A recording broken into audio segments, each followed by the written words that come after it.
உள்ள பூண்டிபுக்கியோ மாவட்டத்தில் சுமார் 300க்கும் அதிகமானவர்கள் டிங்கா என அவர்கள் நாட்டில் குறிப்பிடப்படும் மர்ம நோயால் பாதிக்கப்பட்டிருப்பதாக பிரபல செய்தித்தாள்கள் தெரிவிக்கின்றன.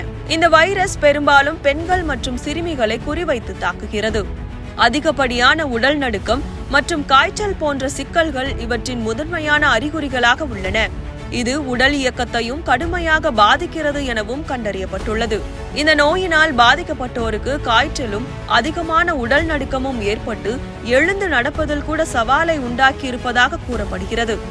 இதுவரையில் இந்த நோயினால் எந்த ஒரு உயிரிழப்பும் ஏற்படவில்லை எனவும் இதற்காக எதிர்ப்பு சக்தி மருந்துகள் கொடுக்கப்பட்டு சிகிச்சை அளிக்கப்பட்டு வருவதாகவும் மாவட்ட சுகாதார அதிகாரி டாக்டர் கீதா கிறிஸ்டோபர் தெரிவித்துள்ளார். இது குறித்து அவர், இந்த சிகிச்சையினால் பாதிக்கப்பட்டோர் ஒரு வார காலத்திற்குள் குணமடைந்து விடுகின்றனர். பூண்டிபுக்கியோ மாவட்டத்தை தவிர வேறு எங்கும் இந்த நோய் பரவவில்லை. மூலிகை மருத்துவம் இந்த நோயை குணப்படுத்தும் என்பதற்கு எந்த அறிவியல் ஆதாரமும் இல்லை. நாங்கள் குறிப்பிட்ட சிகிச்சைகளை பயன்படுத்துகிறோம். இந்த நோயினால் பாதிக்கப்பட்டவர்கள் மாவட்டத்திற்குள் உள்ள சுகாதார நிலையங்களில் சிகிச்சை பெற உள்ளூர் மக்களை நான் கேட்டுக்கொள்கிறேன் என அவர் தெரிவித்துள்ளார்.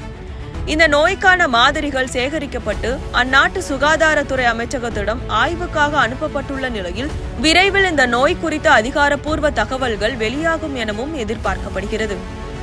இதுபோன்று இதற்கு முன்னர் 1518ஆம் ஆண்டு பிரான்ஸ் நாட்டில் டான்சிங் பிளேக் எனப்படும் மர்ம நோய் பரவியதாகவும் அந்த நோயினால் பாதிக்கப்பட்டவர்கள் தங்களது கட்டுப்பாடின்றி உயிரிழக்கும் அளவுக்கு தொடர்ந்து ஆடிக்கொண்டே இருந்ததாகவும் வரலாற்று குறிப்புகள் தெரிவிக்கின்றன.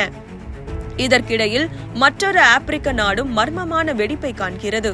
இது சுமார் 400 பேரை பாதித்ததாக கூறப்படுகிறது. காங்கோ ஜனநாயக குடியரசு காய்ச்சல், தலைவலி, இருமல், சளி மற்றும் உடல்வலி போன்றவற்றை ஏற்படுத்தும் மர்மமான வெடிப்பை கண்டு வருகிறது. உலக சுகாதார அமைப்பு தகவலின்படி உகாண்டா நாட்டின் பான்சி சுகாதார மண்டலத்தில் இதுவரை 394 வழக்குகள் மற்றும் 30 இறப்புகள் பதிவாகியுள்ளன. மலேரியா, தட்டம்மை மற்றும் பிறவற்றுடன் இன்ஃப்ளூயன்சா அல்லது கோவிட்-19 போன்ற சுவாச நோய்க்கிருமிகள் சாத்தியமான காரணங்களாக ஆராயப்பட்டு வருவதாக ஜின்ஹுவா செய்தி நிறுவனம் தெரிவித்துள்ளது. ஆய்வக சோதனை முடிவுகள் வரும் வரை காரணம் தெளிவாக இல்லை என்று இந்த மாத தொடக்கத்தில் கண்டறியப்படாத நோயின் விசாரணையில் WHO தெரிவித்துள்ளது.